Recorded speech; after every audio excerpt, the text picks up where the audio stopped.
Bonjour tout le monde, ici Chantal Petitclerc. C'est un plaisir, un privilège d'être avec vous aujourd'hui, de pouvoir partager comme ça mon expérience, mon parcours d'athlète paralympique, c'est sûr, mais aussi mon parcours de personne tout simplement et de personnes qui vivent en situation de handicap. Et pendant que je vais faire tout ça, je suis bien sûr 100% consciente que nos domaines d'excellence, nos domaines d'expertise peuvent sembler assez éloignés l'un de l'autre. Bien évidemment, je ne suis pas une experte dans ce que vous faites. Et j'imagine que la plupart d'entre vous ne faites pas le 100 mètres sous les 16 secondes. Mais malgré ces grandes différences-là, ben, s'il y a quelque chose que moi j'ai appris dans mes 20 années de haute performance, ben, c'est que dans le fond, peu importe qui on est, peu importe d'où on vient, peu importe ce qu'on choisit de faire avec le temps, le talent, le potentiel qu'on a, ben il y a une chose dont on peut être tous certains, et c'est que on va tous devoir faire face à plusieurs défis. Et moi, je suis convaincue que la façon qu'on choisit, parce que c'est un choix, la façon qu'on choisit pour faire face à ces défis-là, ben c'est ce qui fait toute la différence dans le succès qu'on aura. Et pour moi, vous le comprendrez, cette belle aventure paralympique a commencé par un grand défi et bien sûr, c'est le défi de mon accident. Je suis originaire de Saint-Marc-des-Carrières, un petit village dans la belle région de Portneuf. Et c'est là que je suis devenue paraplégique à l'âge de 13 ans suite à un accident tout banal. On était en visite chez des amis de la famille qui avaient une ferme. La ferme était abandonnée, désaffectée. Donc, dès qu'on est arrivé là, le message des parents était très clair. Nous, les jeunes, nous, les enfants, on n'avait pas le droit d'aller jouer sur la ferme parce que c'était dangereux. Et bien sûr, à l'âge de 13 ans, la première chose qu'on a décidé de faire, c'est d'aller jouer sur la ferme parce qu'on n'avait pas le droit. Donc, pas la meilleure idée du monde, mais on avait un plan, une idée. Il y avait en fait cette porte de grange qui était brisée, qui gisait sur le sol et on s'était dit, ben, on va soulever la porte de grange, on va mettre comme une espèce de caisse en dessous et transformer ça comme un seau pour nos vélos. C'était la grande époque des BMX et c'est ce qu'on a fait. On a levé la porte et là, mon petit copain qui était avec moi est allé chercher la caisse et moi, ben, à l'âge de 13 ans, avec un petit peu moins de muscles que j'en ai présentement et que j'en avais quand j'ai gagné mes médailles, ben j'ai pas été capable de tenir cette porte-là. La porte est tombée par-dessus moi et c'est comme ça que je suis devenue paraplégique. Alors évidemment, j'ai pas besoin de tout vous dire pour vous faire comprendre que ça a changé ma vie, que ça a changé la vie de toute ma famille. Et même, je vous dirais que même sur le moment, même si j'étais jeune, euh, alors que j'étais au sol, que j'étais incapable de bouger, de sentir mes jambes, de me relever, ben j'ai compris très très rapidement que ma vie telle que je la connaissais serait plus jamais la même et que j'aurais besoin de m'adapter à cette nouvelle réalité-là très très rapidement. Et les mois qui ont suivi l'accident, euh, ça a été des mois évidemment pas faciles. Et la raison pour laquelle j'en parle, et ça tout le monde qui me connaît va vous le dire, là, je suis pas ici pour faire brailler personne, mais je trouve ça intéressant comment les grands défis de la vie, les tragédies, les obstacles, et on sait de quoi on parle pendant les temps qui courent, là, les obstacles, on en a plusieurs, mais comment c'est des moments qui, bon, par définition, sont difficiles à traverser, c'est clair, mais c'est aussi des moments de la vie où on en apprend beaucoup sur les autres, sur la vie, sur soi-même. Et moi, ce que j'ai appris de cette période-là, en fait, ce qui me reste de cette période-là, ce que je me rappelle, c'est vraiment, tout était dans un chaos total et d'avoir perdu le contrôle sur tout. Parce qu'évidemment, un accident comme celui-là, tu le planifies pas, tu le vois pas venir, tu veux pas que ça t'arrive, sauf que quand c'est là, c'est là. et tu es obligé d'y faire face. Et je pense que c'est à ce moment-là que j'ai appris que, même si j'étais très jeune pour ce genre de leçon de vie, mais que j'ai appris que, ben, même dans une situation où tu perds le contrôle sur tout, ben, peut-être que le seul contrôle qui reste, c'est le contrôle sur tes émotions, sur ton attitude. Et c'est vrai que dans la vie, on choisit jamais tout ce qui nous arrive, mais à la fin, c'est toujours à nous et à personne d'autre de choisir qu'est-ce qu'on va faire, comment on va réagir et quelle solution on va apporter à cette situation-là. Et moi, ben, peut-être à cause des gens extraordinaires que j'avais autour de moi, peut-être à cause de la petite fille que j'étais déjà, ben, j'ai très rapidement été capable de voir que malgré cet accident-là, malgré le fait que j'allais passer ma vie dans un fauteuil roulant, ben justement, cette vie-là, ma vie ne s'arrêtait pas. Ma vie prenait une nouvelle direction, ça c'est clair, mais quelque part, j'étais consciente et j'avais confiance en fait que dans cette nouvelle direction-là, ben, il me restait beaucoup d'opportunités et beaucoup de beaux défis à relever. Et c'est un petit peu avec cet état d'esprit-là que je suis retournée à Saint-Marc-des-Carrières. Saint-Marc-des-Carrières, un petit village, après 3 mois là, à l'hôpital en réadaptation. Saint-Marc, un petit village là, de 3-4 000 personnes, je vous le disais un petit peu. Et au retour de Saint-Marc, je me rappelle, j'étais la première personne en fauteuil roulant de Saint-Marc-des-Carrières. De retour à l'école, j'étais la seule et la première personne en fauteuil roulant. Et je dis toujours avec un sourire que moi-même, à l'âge de 13 ans, j'étais la seule et la première personne en fauteuil roulant que je connaissais. Donc, ça prenait quand même beaucoup d'adaptation de la part de tout le monde. Et heureusement pour moi, j'ai eu sur mon passage des gens extraordinaires, ma famille, c'est sûr, mais aussi à l'école. À l'école, les gens ont été tellement, tellement accueillants. Et entre autres, mon professeur d'éducation physique, Gaston Jacques, qui dès mon retour à l'école, est venu me voir et puis là, il me dit, bon, OK, t'es la seule personne en fauteuil roulant, on peut pas t'inclure dans les cours d'éducation physique réguliers avec tout le monde, mais il faut faire quelque chose, il faut que tu restes active, donc qu'est-ce qu'on peut faire? Et il me dit, pourquoi on n'essaie pas de faire de la natation sur l'heure du lunch 3 jours semaine? Et donc, c'est comme ça que le sport est entré dans ma vie. Moi, j'étais pas une athlète avant mon accident, je viens pas d'une famille de sportifs.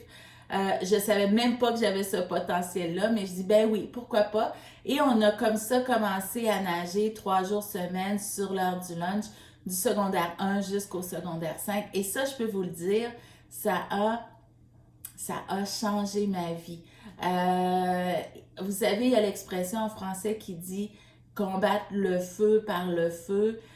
Et moi, je suis convaincue que dans une situation où j'étais très faible et très vulnérable physiquement, ben, de répondre à ça par le sport, par l'activité physique, ben, d'une part, ça m'a rendu en super forme, ça m'a rendu très autonome dans mon fauteuil roulant.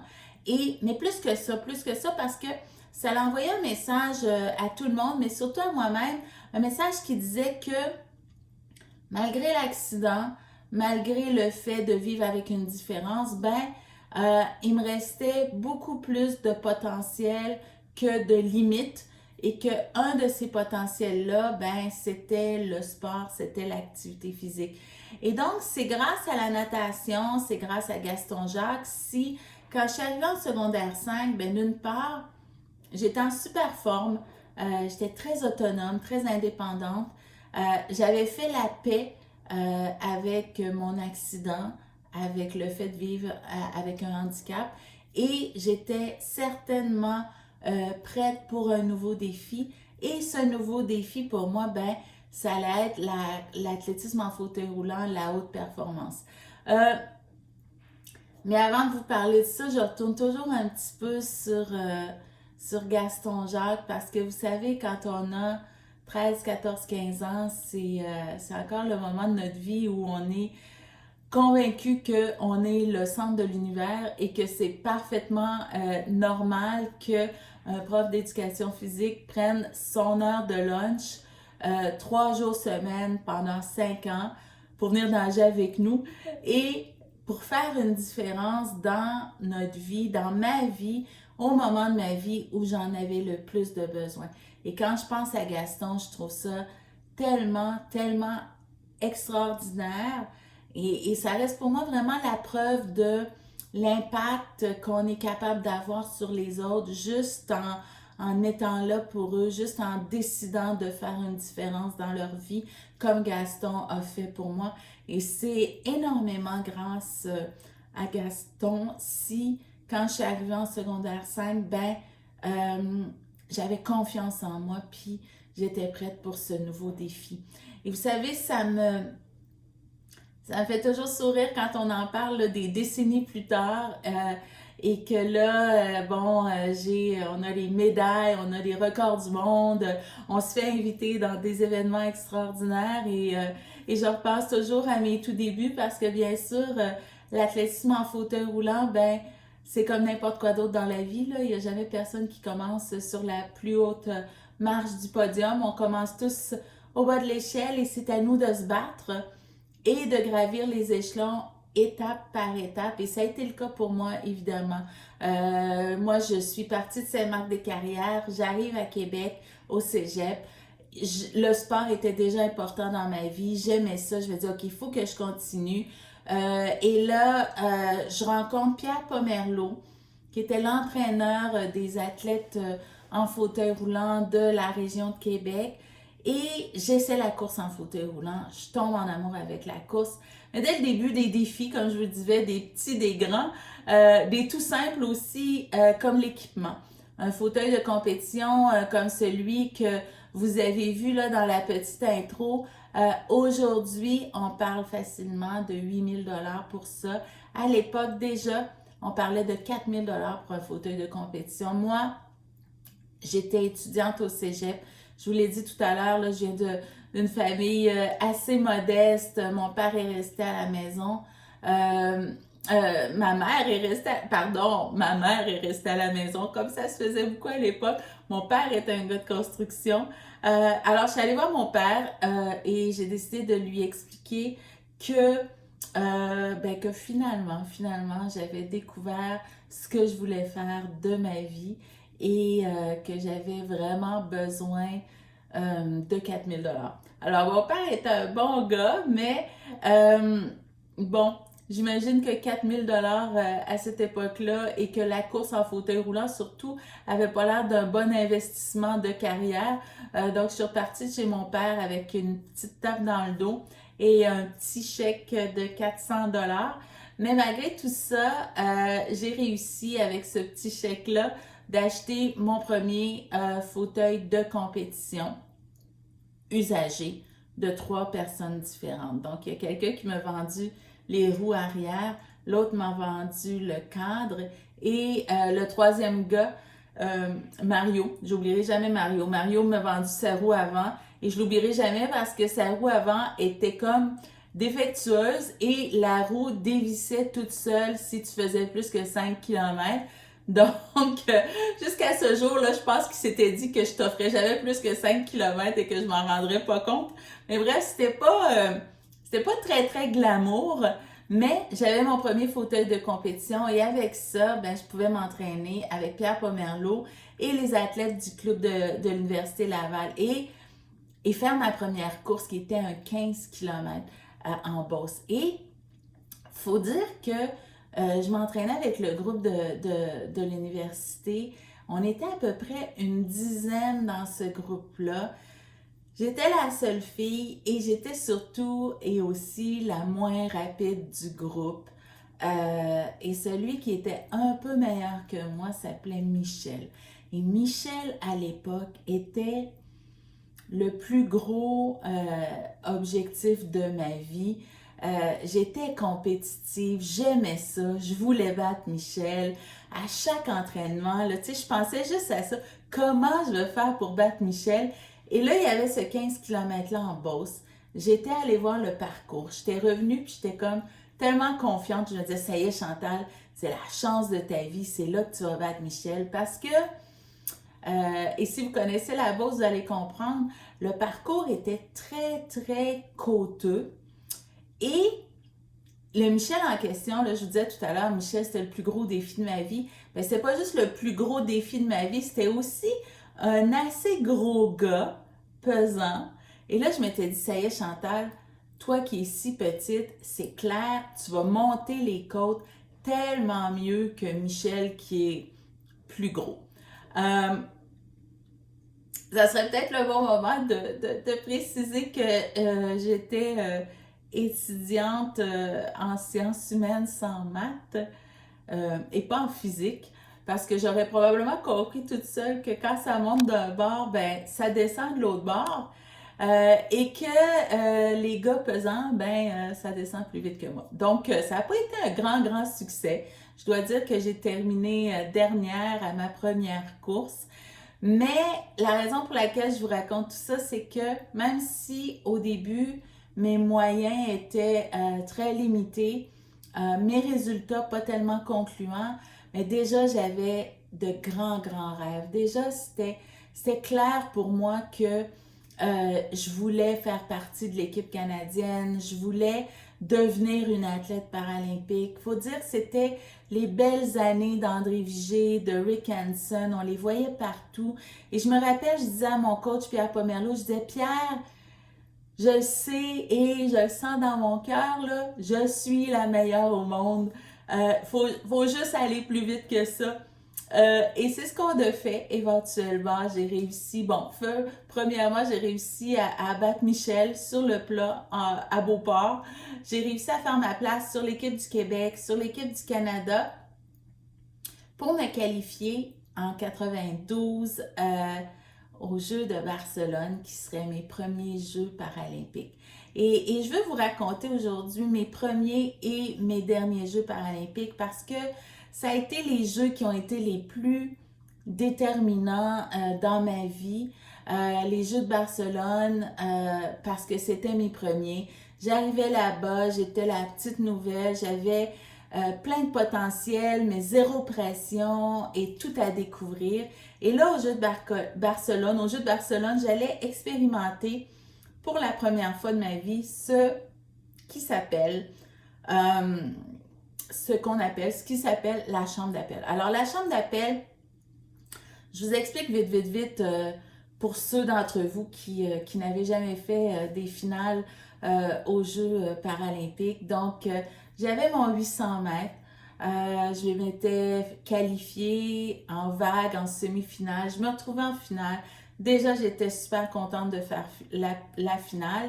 Et là, j'allais vivre pour la première fois la chambre d'appel. Chambre d'appel, donc, on a le stade, c'est là qu'on court. On a la piste d'échauffement, c'est là qu'on se prépare pour l'entraînement et pour la compétition. Quand notre période réglementaire d'échauffement est terminée, on amène les 8 finalistes sous le stade dans un tunnel et là, on nous installe dans une salle qui s'appelle la chambre d'appel. Et vraiment, on reste là 30-40 minutes jusqu'à ce qu'on nous amène à la ligne de départ. Et ça, tous les athlètes vont vous le dire, là, dans tous les sports, c'est ça qui est le plus stressant. Parce que tu es là, tu attends, tu essaies de rester chaud, réchauffer, tout ça. En même temps, tout le monde se regarde, tout le monde essaie de voir, OK, qui a l'air prêt, qui a l'air en forme, qui va gagner, qui va choquer. Moi, j'avais jamais fait ça de ma vie déjà. J'étais nerveuse et terrifiée juste d'être en finale à mes premiers jeux. Et là, en arrivant à la chambre d'appel dernière, je regarde la fille qui est là et c'était Jane Driscoll et très nerveuse. J'essaie de détendre l'atmosphère. Et Jane Driscoll, juste pour vous donner une idée, c'est une grande, grande championne américaine, mais c'est aussi et surtout l'athlète la plus intimidante sur le circuit. Très, très forte, très puissante, musculaire, très concentrée, sérieuse, parle pas à personne, il n'y avait pas à face personne, là, soyons honnêtes. Et moi, je la vois là, et pour détendre l'atmosphère, je dis, mon Dieu, Jean, c'est tellement sérieux ici, on dirait qu'on est dans une salle pour condamner à mort. Et j'oublierai jamais, elle enlève ses lunettes de soleil, elle me regarde droit dans les yeux, puis elle me dit, ouais, puis on voit qui va crever à première aujourd'hui. Alors, c'était ma première expérience de haute performance. Euh, je dois dire que je m'ennuyais un petit peu de Saint-Marc des carrières, mais heureusement pour moi, c'était un 800 mètres et Jean Driscoll est une légende du marathon, 9 fois le marathon de Boston. Et durant ce 800 mètres-là, très stratégique de ma part, j'ai réussi à me faufiler. J'ai réussi à terminer troisième, gagner ma première médaille paralympique de bronze, 27 centièmes de seconde devant Jean Driscoll qui terminait quatrième. Alors, je dois dire que j'étais quand même pas mal fière de mon coup. Euh, mais pour être très très honnête, j'ai jamais eu vraiment le courage d'aller y remettre en pleine face, donc je pense que je ventile encore des années plus tard. Mais je suis revenue de ces Jeux de Barcelone, donc avec cette médaille de bronze, avec une autre médaille de bronze aux 200 mètres, avec des expériences extraordinaires, avec aussi un nouvel entraîneur. Un an avant les Jeux de Barcelone, moi, j'étais partie de Québec avec Pierre Pomerleau, j'avais rempli ma voiture et j'étais allée jusqu'à Edmonton pour m'entraîner avec Peter Eriksson, que j'avais choisi comme entraîneur et qui allait être l'entraîneur de mes 5 Jeux paralympiques, qui lui-même est un ancien patineur de vitesse olympique. Et Peter, c'est l'entraîneur qui a été mon mentor, mon ami, et qui, dès le début, dès les Jeux de Barcelone, m'a appris que si on allait faire équipe, si on allait travailler ensemble, on allait le faire pour des bonnes raisons. On allait le faire parce que j'avais ce talent incroyable, ce potentiel, cette passion. On allait le faire avec discipline, avec rigueur, avec une belle attitude, une belle intégrité. Et Peter, c'est l'entraîneur qui, dès les Jeux de Barcelone, m'a appris et parfois forcé qu'on prenait tout le temps 10 secondes pour aller serrer la main de la personne qui gagnait cette journée-là.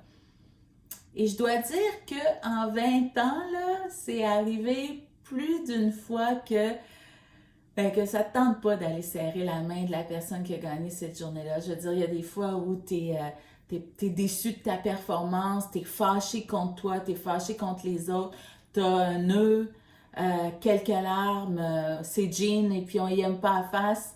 Mais, euh, mais là-dessus, Peter a jamais fait de compromis et à chaque fois, on serrait la main pour dire, ben bravo, aujourd'hui, c'est toi qui étais la meilleure sur la piste.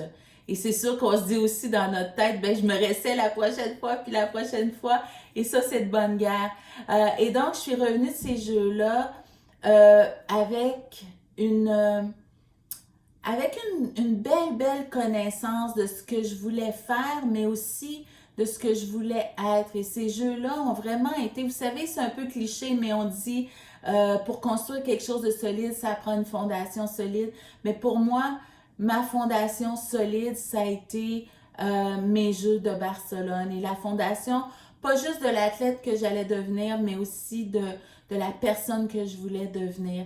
Et de retour à Barcelone aussi, je me disais, c'était vraiment le fun de gagner des médailles de bronze, mais je veux vraiment gagner de médailles d'or.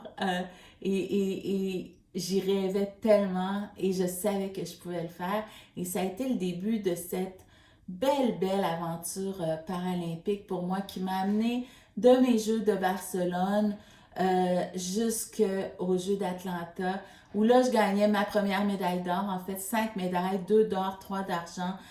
Des Jeux d'Atlanta jusqu'aux Jeux de Sydney en 2000, les Jeux de Sydney où je gagnais 2 médailles d'or, 2 médailles d'argent. Des Jeux de Sydney jusqu'aux Jeux d'Athènes. Aux Jeux d'Athènes, les Jeux extraordinaires, je faisais 5 épreuves, le 100, 200, 400, 800 et 1500. Et là, je gagnais médaille d'or, or. Et je suis revenue avec mes 5 médailles d'or aux Jeux d'Athènes et je me rappelle comment je disais à tout le monde comment, en même temps, ça avait été le plus beau trip de ma vie, les plus beaux Jeux de ma vie et la chose la plus difficile que j'avais jamais réalisée. Et je prends le temps de le dire parce que on est beaucoup dans une époque et dans une vie de fou où souvent on va séparer le travail et le plaisir, on va séparer la pression et le plaisir. Et pour moi, quand les gens me disent de quoi tu es le plus fier, ben oui, c'est sûr, il y a les médailles, mais vraiment la chose dont je suis la plus fière, c'est d'avoir été capable de relever des défis très, très exigeants avec une pression énorme et en même temps d'avoir eu beaucoup, beaucoup de plaisir et de satisfaction à le faire. Et ça, pour moi, ça reste encore la mesure du succès dans ma tête. Et donc, après Athènes, la grande question, c'était est-ce qu'on continue jusqu'à Pékin? J'avais mes 5 médailles. Donc, pourquoi continuer? Une des raisons, ben, c'est que personne n'avait jamais gagné 10 médailles d'or consécutives. Et là, je me disais, un jour, quelqu'un va le faire. Pourquoi pas moi? Et j'aimerais vous dire que ça a été un processus de décision très, très rigoureux et réfléchi. Mais la réalité, c'est qu'au retour des Jeux d'Athènes, j'étais avec mon entraîneur et puis on parlait, puis on se disait, ben oui, il y a des risques, la pression va être là, les gens vont s'attendre à ce que je gagne 50 médailles d'or encore. Puis, mais à un moment donné, je veux dire, après 10 minutes, là, mon coach est parti à rire, puis il m'a regardé, puis il dit, ben lui, il parlait en anglais, là, puis il dit, Who are we kidding? Tu sais, pourquoi on en parle même, là? C'est sûr qu'on continue, c'est trop le fun, il faut le faire, et on est capable de le faire. Et donc, c'est comme ça que en 10 minutes, j'ai pris la plus grande décision de ma vie que j'ai jamais regrettée. Et là, la grande question était que c'est une chose là, que d'avoir les beaux et les grands rêves démesurés, mais c'est autre chose que d'en faire des réalités. Et là, on se disait, comment est-ce qu'on prend ce rêve-là, cet objectif démesuré, et qu'on le transforme en réalité, sachant que dans 4 ans après les Jeux d'Athènes, à Pékin, toutes les filles, j'étais en haut du sommet. Tout le monde me courait après littéralement et se rapprochait. J'étais la seule fille qui allait faire 5 épreuves. Tout le monde faisait ou les sprints ou les longues distances. Donc, ça voulait dire que j'allais courir plus souvent que tout le monde, sans aucun repos, en 16 jours, 2 fois, 3 fois par jour, avec les vagues, les semi-finales, dont je me rappelle une journée avec 2 finales à 72 minutes l'une de l'autre, quelque chose que j'avais jamais fait de ma vie et que j'espère ne jamais avoir à refaire. Sachant aussi, et là, vous allez très très bien comprendre, là, tout le monde, on est dans des milieux compétitifs. Quand tu es dans la haute performance, quand tu es dans un milieu compétitif, ben, tout le monde qui est au sommet comme toi a exactement le même talent, le même potentiel que toi. Tout le monde travaille aussi fort que toi et tout le monde veut gagner une médaille d'or. Donc, qu'est-ce qu'on peut faire pour se hisser un tout petit peu en haut de la foule et s'assurer qu'on a la meilleure chance d'être sur la plus haute marche du podium?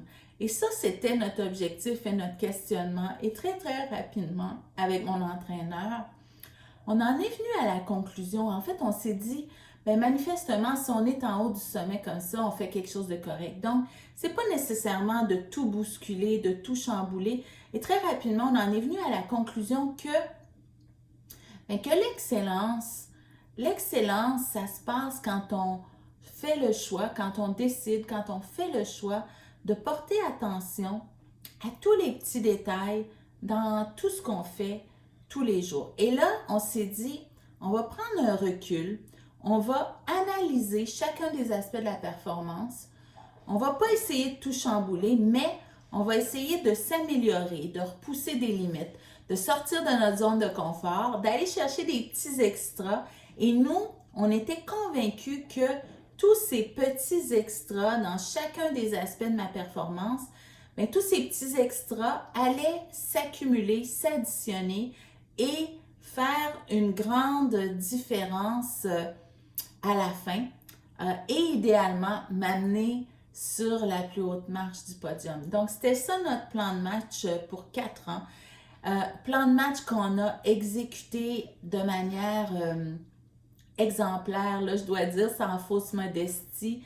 Moi et mon entraîneur, on a travaillé comme équipe là, avec transparence, avec confiance, comme jamais auparavant. On n'a pas eu peur non plus d'aller chercher des outils, des experts autour de nous. On a engagé, par exemple, un spécialiste en musculation, André Parent, qui maintenant travaille avec Tennis Canada et on sait tout le succès de Tennis Canada présentement et il en fait partie, j'en suis certaine. Donc avec André Parent, c'était vraiment de travailler l'explosivité, les départs pour mes sprints. On a travaillé très fort aussi avec Chris Peterson qui fabrique mon fauteuil de compétition en Floride. Donc, le défi avec les Jeux de Pékin, c'est on était allé, on avait visité, on avait testé la piste. On savait que c'était une surface qui était un petit peu molle en fait, hein? Le caoutchouc de la piste. Donc, en fauteuil de compétition, c'est un peu comme rouler à vélo sur du tapis, on cale dedans. Donc, c'est très, très important d'être le plus léger possible. Et après 3 voyages en Floride, 3 fauteuils, des tests en tunnel, on a réussi à perdre 8 livres sur un fauteuil de 25 livres, ce qui était exceptionnel. De retour au Québec, on travaillait très fort aussi avec une nutritionniste sportive, Mélanie Olivier, une des meilleures. Mélanie qui, bien sûr, s'assurait à ce que je sois en forme, en santé, sans blessure. Mais avec Mélanie, encore une fois, le grand défi, c'était j'allais courir tous les jours pendant 16 jours. Et elle avait fait un plan d'alimentation qui me disait exactement quoi manger, quoi boire, en quelle quantité, à quelle heure du jour, selon mes horaires de transport et de compétition. Chaque fois que je raconte ça, j'ai une espèce de flash dans ma tête parce que j'avais imprimé ces plans-là, les 16 journées, et je les avais duct-tapés dans ma chambre d'athlète et chaque matin, j'en prenais une et vraiment, j'exécutais. Donc, rien laissé au hasard. Avec Mélanie Olivier aussi, bon, je vous disais tout à l'heure, on avait réussi à perdre 8 livres sur le fauteuil. On a réussi à perdre un autre 10 livres sur la fille. Donc, je débarquais aux Jeux de Pékin la plus légère que j'avais jamais été sur une piste avant ça. Ou après, je dois dire. Et on travaillait aussi avec... pour souder cette équipe-là et maximiser notre équipe avec Penny Wartner, psychologue sportive. Et avec Penny, encore une fois, les classiques, hein? Visualisation, fixer les objectifs, relaxation, mais aussi, encore une fois, aller chercher des petits extras. Et là, la question, c'était de se dire, qu'est-ce qui est le meilleur environnement de performance?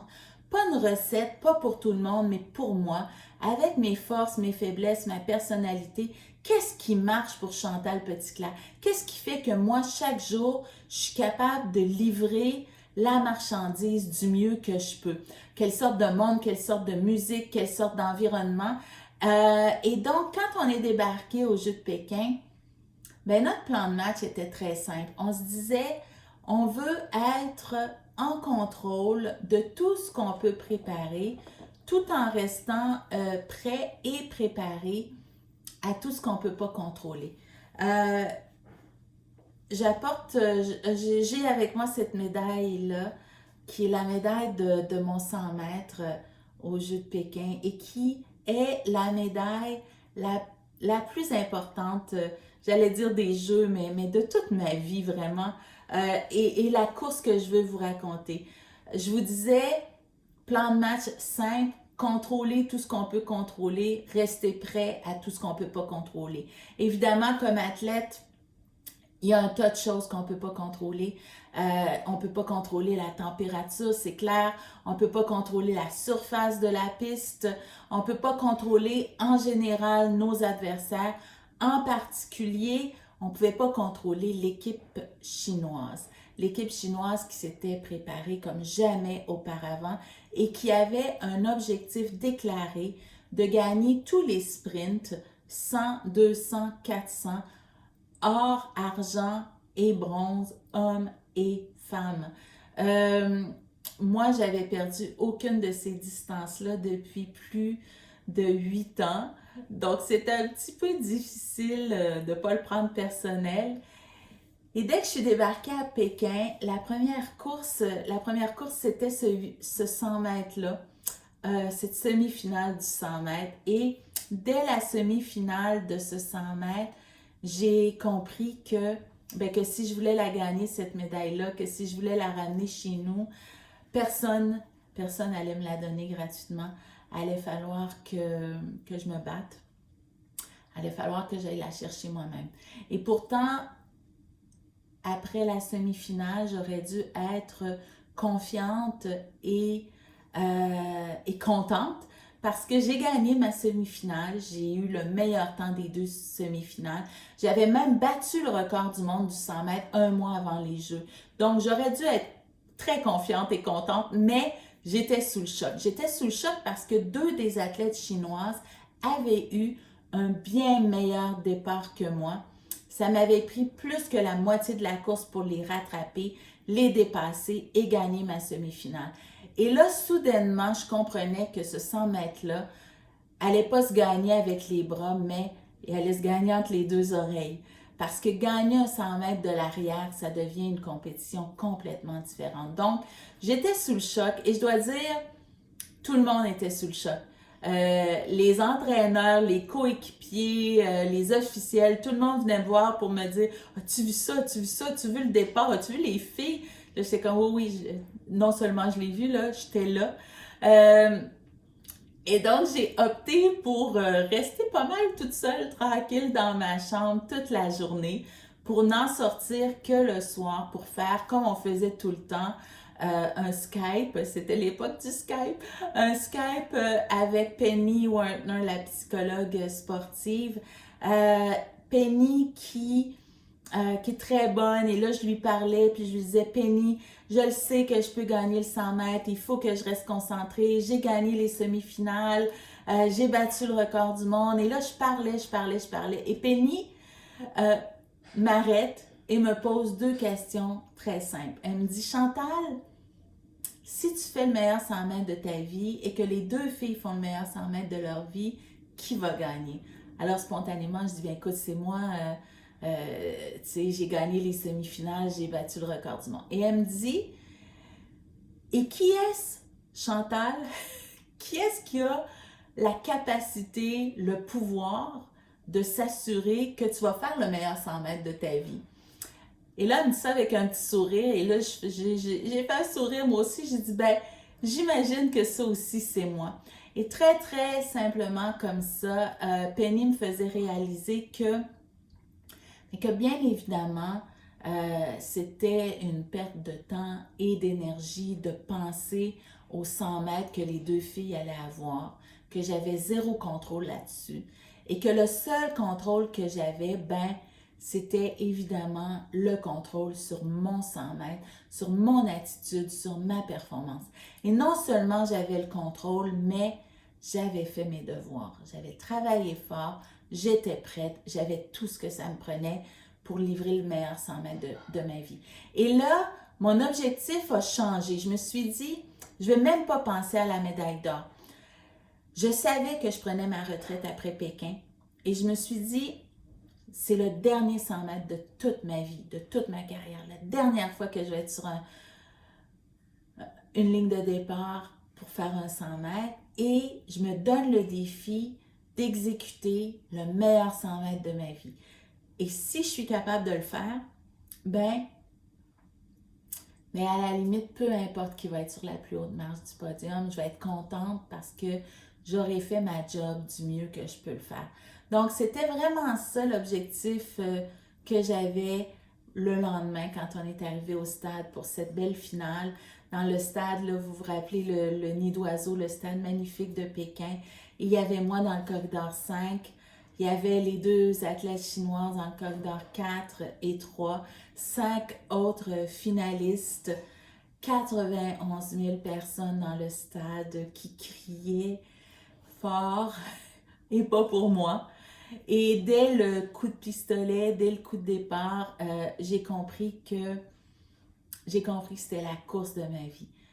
J'ai eu un excellent départ, mais les 2 athlètes chinoises ont eu un temps de réaction historique. J'étais certaine de les rattraper à 50 mètres. À 50 mètres, j'étais 2 fauteuils de course derrière elles.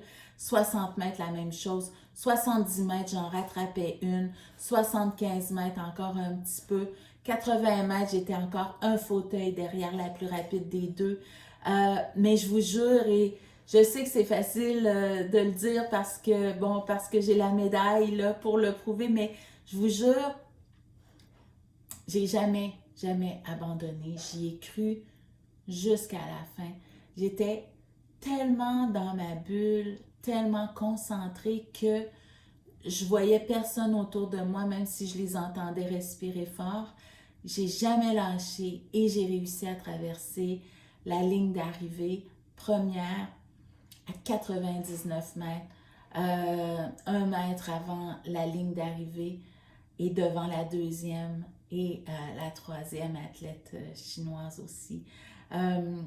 Et c'est pour ça que c'est la médaille que je voulais vous montrer aujourd'hui, que c'est la médaille qui est la plus importante de toute ma vie parce que ça a été la performance de toute ma vie.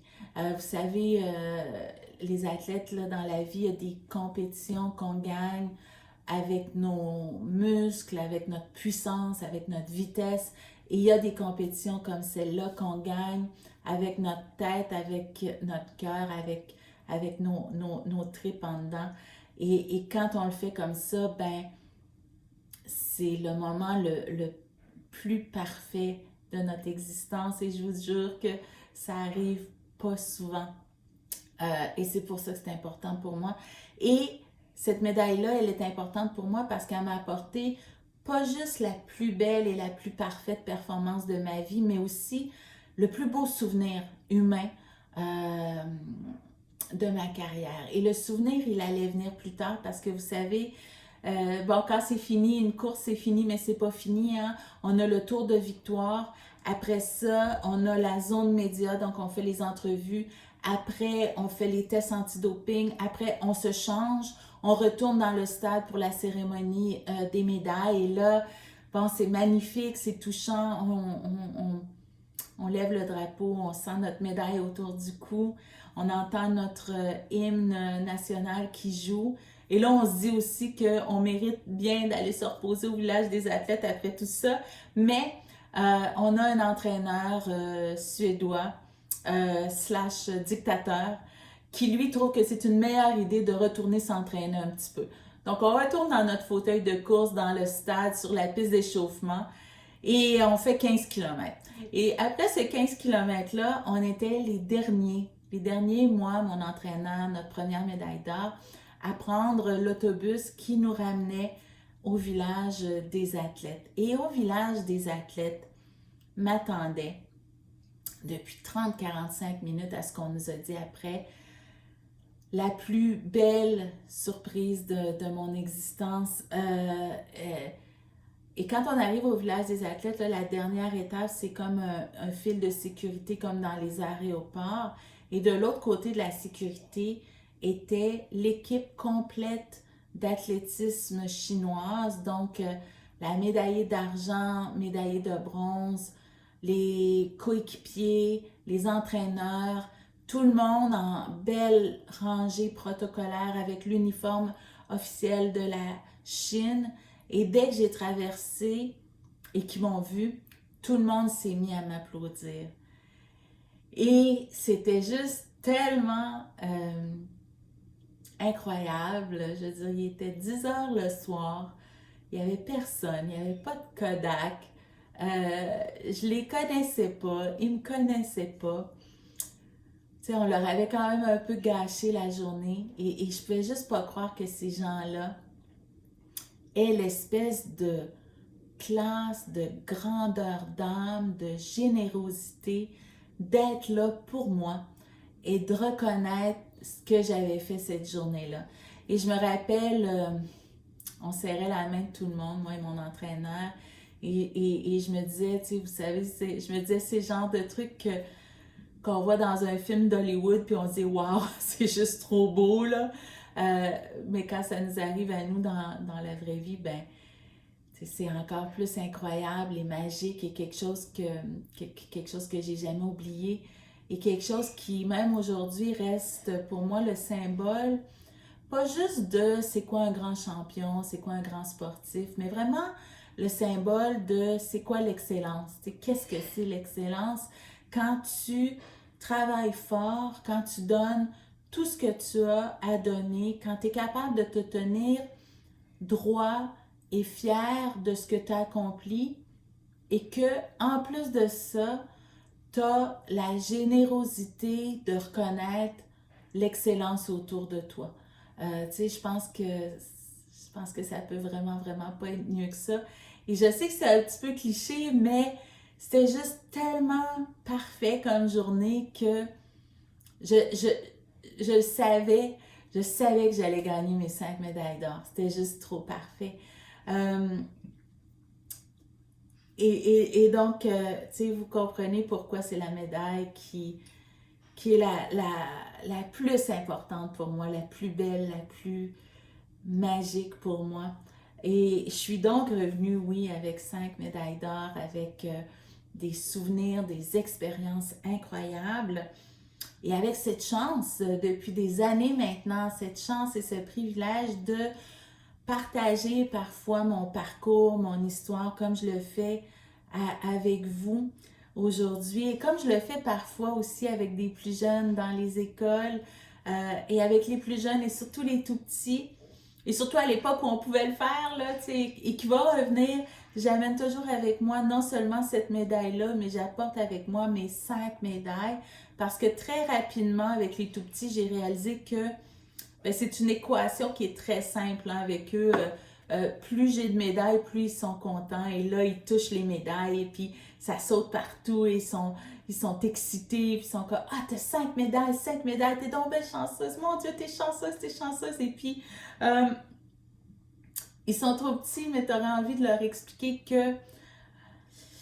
ben, que la chance n'a pas grand-chose à voir là-dedans et qu'on comprend fort bien que cette médaille-là, ben, ça m'a pris plus que 16 secondes pour la gagner. Ça m'a pris presque 20 ans. Et que oui, on nous la donne dans un stade avec 91 000 personnes, mais je pense que vous savez comme moi que on la gagne pas dans le stade devant 91 000 personnes. On la gagne un petit lundi matin à Montréal quand on a 3 entraînements et qu'il pleut et que ça ne nous tente pas et que non seulement on y va, mais on y va et on le fait bien. Et on le fait encore et encore et encore parce que vraiment, c'est la seule recette que je connaisse et qui fonctionne. Et en terminant, ben, j'aimerais vous dire que quand je regarde mon parcours, quand je repense à la petite fille de 13 ans clouée au sol après cet accident-là, d'un petit village, d'une famille très, très modeste, ben, je pense pas là, qu'il y a beaucoup de personnes qui auraient parié sur le destin extraordinaire qui m'attendait. Et ça, pour moi, ben, quand je regarde ce parcours-là, c'est vraiment la preuve que, comme je vous disais, ben, la preuve que peu importe qui on est, peu importe d'où on vient, peu importe ce qu'on choisit de faire avec le temps, les talents, les potentiels qu'on a, ben deux choses, hein. D'une part, il n'y a jamais ni de trop petits, ni de trop grands rêves et objectifs. Et d'autre part, on a tous autour de nous et à l'intérieur de nous tout ce que ça nous prend pour réaliser ces rêves et ces objectifs-là. Et ça, tu sais, vous savez, je suis pas unique là, je suis pas si spéciale que ça. Donc pour moi, c'est très très clair que si c'est vrai pour moi, ben nécessairement c'est vrai pour chacun de vous. Et c'est ce que je vous souhaite. C'est ce que je vous souhaite dans cette année 2021 qui, je l'espère, va être un petit peu plus douce pour nous et qui, je l'espère, nous donnera la chance d'explorer pas juste notre résilience, mais d'aller de l'avant, de voir de l'espoir. Et j'espère que mon message saura vous donner un petit peu d'énergie, un petit peu d'espoir devant les défis qui continuent d'être un petit peu devant nous dans cette année 2021. Allez, bonne année tout le monde!